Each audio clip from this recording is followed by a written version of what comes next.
We tend to compare ourselves a lot. Strong for my family, it'd be strong for the household. People are really scared of hard work. A hard, solid 8.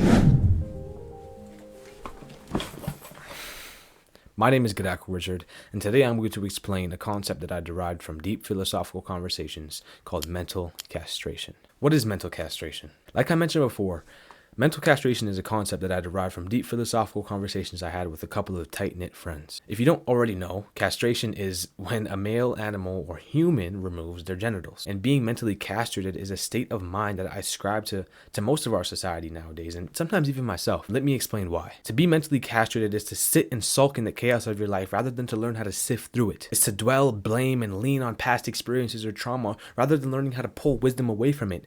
It's to think that who you are now and what you know require no correction, along with having no shame behind your degenerative habits. It's to allow others to take complete control over your mental and digital real estate rather than building a filter and challenging yourself. It's the voluntary participation within the echo chambers to make yourself feel at ease. It's the lack of problem-solving skills, and lastly, it's the limitations and need to live up to the expectations set by the external environment, socially or digitally. Sound familiar? In some instances, I am describing myself, but I could be describing you, your family, or your friends. Either way, I simply just want you to understand that it's just a dangerous state of mind to be in.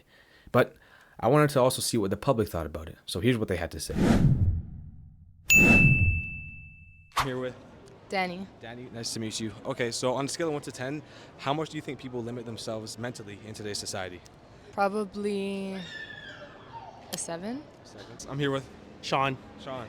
All right, Sean, so on a scale of 1 to 10, how much do you think people hold themselves back mentally nowadays? Honestly, a 10. Everyone holds them back.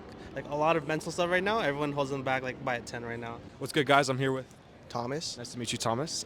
So on a scale of 1 to 10, how much do you think people mentally limit themselves nowadays in society? To be honest, I think on a scale of 1 to 10, I would say a hard, solid 8.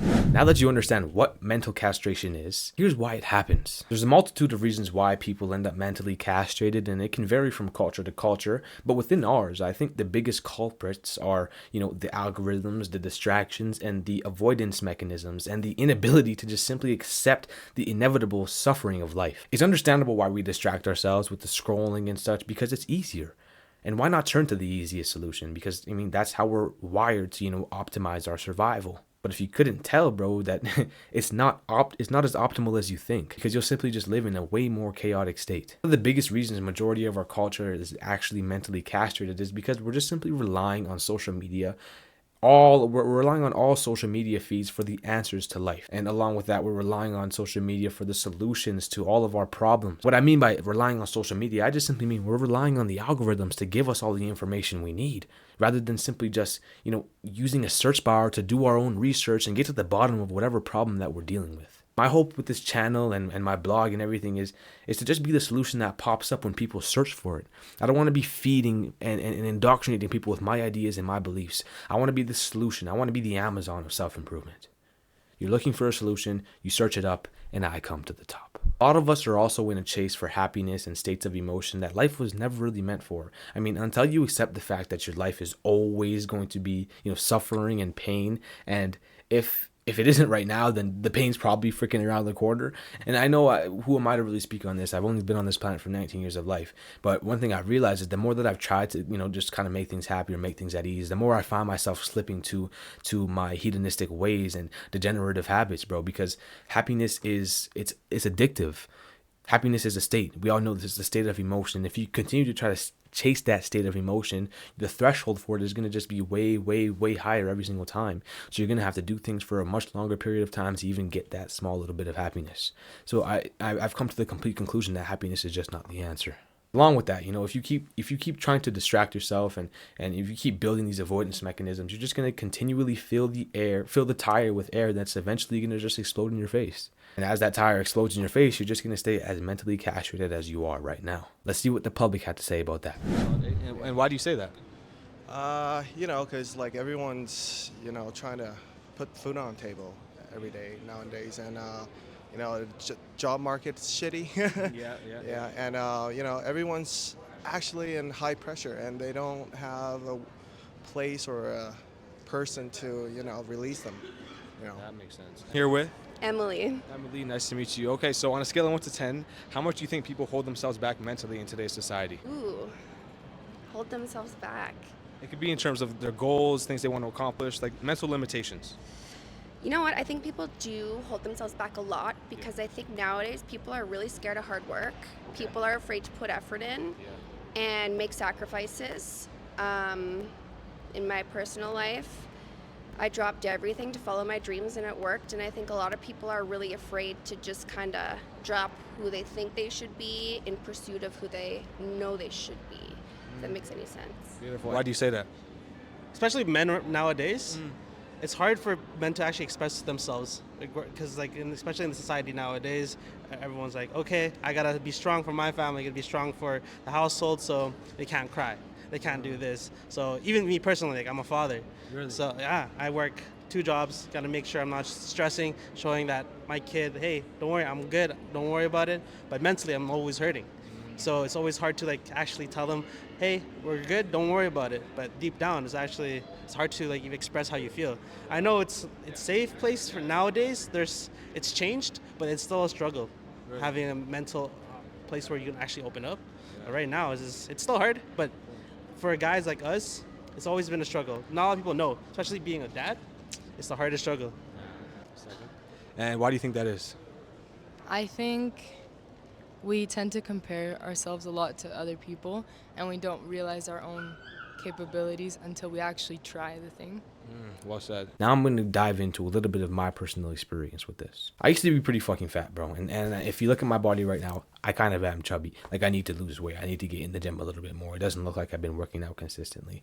But with that statement alone, it's just enough to tell you how much mental strength I lack. Part of me feels a fraud writing this because at this very moment, bro, I partly am eating the same way I used to eat when I was fat. Unrestricted, processed junk. And I just do it too often. But there goes my point of mental castration right there, bro. Because simply, a lot of individuals will continue to eat the way that I am and expect a change in their life somehow. At times, this is me, I'll be honest. Like, I'll eat like crap for a few weeks and wonder why I feel groggy and why I can't focus for as long as I want to. And it's simply because I'm just not doing the right thing. So right there, you just need to make sure you fix the self-delusion, because I'm not lying to myself. I mean, I could get really deep in here and say maybe because I'm eating like junk, I'm not as disciplined as I want to because I'm having an existential crisis and I don't even feel like this world even fucking matters at some point. Because that's what happens when you read so many books about philosophy and psychology, and like, you just realize how trivial everything is. So does it really fucking matter what I do? I'm having an existential crisis. Forgive me. But you need to make sure you fix your self-delusion and don't lie to yourself. But I put that all under the category of mental castration because we are capable of much more within. All of us are. But our inability to introspect is what's stopping us from reaching where we really want to go. Learn how to introspect. That's the number one thing to do. I see so many people who have all these traumas, all these failures, but yet they never looked at them as lessons. They never look back and seen the kind of person that it created them now. They never think that maybe I actually should just propel from that and stop tripping over the rocks that are behind me. So simply just keep looking within yourself and understanding the places that you need to improve and act as soon as possible. Do not be blind to the changes that you need to make. But I don't want to blabber too much about myself. Let's go see what we can learn from the social world. And have you ever kind of experienced that yourself? Definitely. Yeah. I respect that, bro. And what's kind of the biggest thing you've learned from, like, being a father, and especially in today's society? I think it's just taking time for yourself. Really? A lot of people don't know this is being a dad. Just because you're there and you're providing doesn't mean you can't take time for yourself. Like, honestly, taking like 5 minutes, 10 minutes, however long you need, just take time for yourself mentally, because no one can really see your battles and your demons, just yourself. Because a lot of people just assume like the mother is struggling, but you don't see the dad struggling. Everyone's portrayed in like the mom's always struggling, she's going through a lot, but have you ever seen a dad being portrayed that way? True, not really. Not through social media. Exactly, never. But it's always good to know, like, hey, mental health for men is a key thing. So always check up on your guys, regardless who they are. Of course. Well, thanks, Sean. Thanks for opening up, Doc. Of course. All right, take it easy. Yeah, and not to get too personal, but have you ever experienced this before yourself? I have actually. I overseas. I used to live in Taiwan for like 10 years. Okay. Yeah, and then I had my like own business, and yeah, well, it kind of just like shattered to the ground. Yeah, the shit happens, right? Yeah.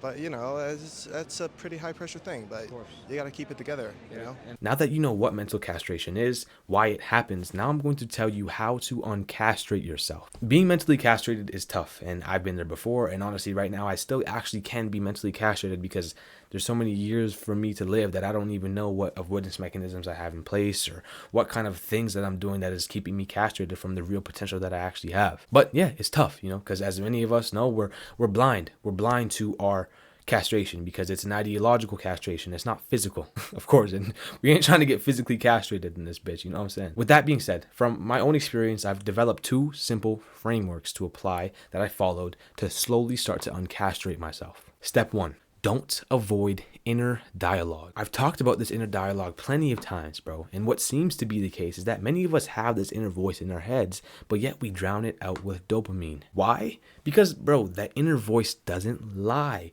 It tells you when you're lying to yourself. It tells you when you're fat, and it calls you out when what you're doing with your time and resources is a complete degeneration and waste of your life. It doesn't lie, and it's truthful and it's honest. So of course you're going to avoid it. I'll be honest with you, bro. The way my inner voice talks to me makes me want to end my life. And that could be maybe the reason why I attempted before.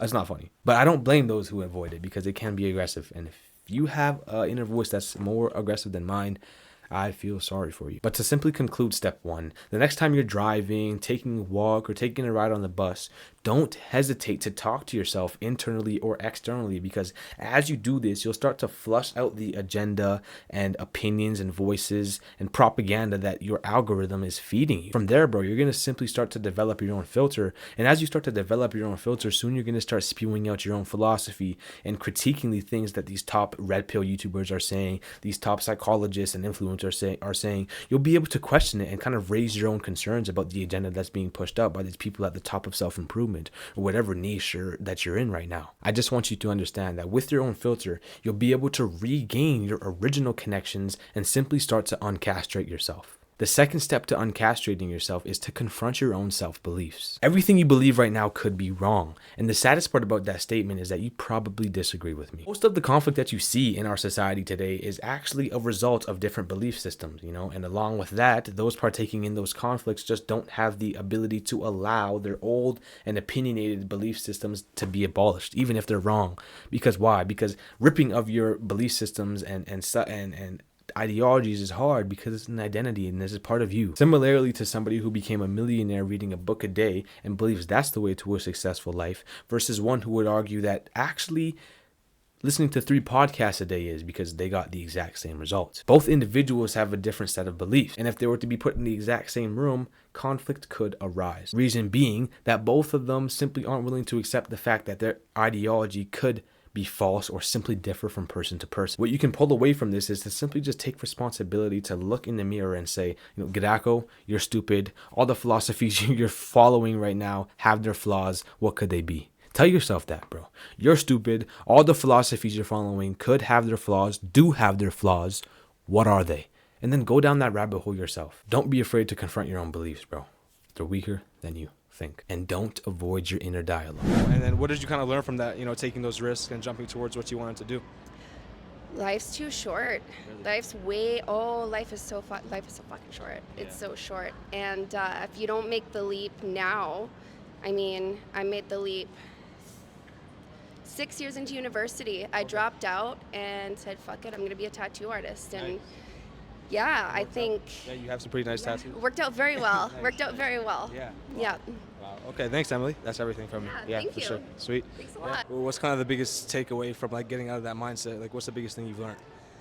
I think for me, it's just having a fuck it mentality and just like, even if you think you can't do it, just try. Because the worst that can happen is you don't do it, and then at least you know for next time. Of course. Yeah. Well, that's it. Thank you. Nice to meet you. Nice to meet you too. Bye. What's kind of the biggest thing you learned from that whole experience? Never get cocky, man. Never get cocky. Never get cocky. Wow. Yeah. I mean, once you're making money, you get cocky. You never know when you're going to lose it. Shit. Yeah. That's a big one. Yeah. Sweet. Well, thanks, Thomas. All right. All right. You have a good day. Bye. Thank you guys for watching this whole video, and I just kind of want to say one takeaway from this is just to realize that first off, There was mental limitations in me even recording this whole video. I was kind of scared and nervous to go up to certain people, but what? We just got it done, bro. This is kind of the first public interview I've ever done to approach people and ask them questions like that. I've done it before, but I was too much of a pussy. This was somewhat last year. So yeah, but given all the talks that we got, bro, you realize that everybody kind of has their own way of approaching their mental limitations and becoming who they want to be and the goals and making sure they express themselves the way they want to express themselves. So I hope you can kind of be inspired from these stories and just know that you don't have to be mentally castrated anymore.